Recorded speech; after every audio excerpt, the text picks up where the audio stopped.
ส้นนี้เก็บเงิน3 ปีจึงได้ซื้อมาเก็บไว้เพื่อเป็นของมันผู้สาวห้องกันสัญญาลางานกลับมาบ้านเฮาน้ำตาพังยาผู้ข่าวว่าน้องแต่งงาน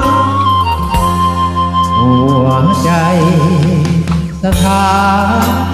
ไอ้มาบ่ทันใจเจ้าสัญญาเขา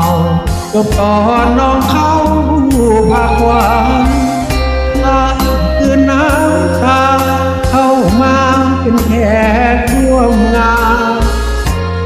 โดยที่เดียมมันห่อมาเป็นของขวัญแทนใจหากบอกลาสันเก็บไว้ให้ลูกเดินลาบัดเขาใหญ่มาบอกว่าคุณลุงมอบไปอายเสียหักแลกยังไงเสียความตั้งใจ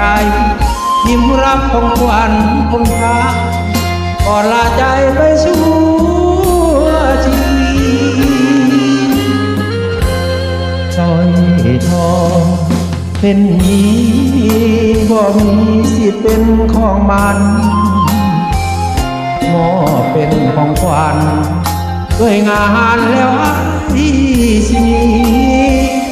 กระเป๋า1 ใบกลับไปสู่งานอีก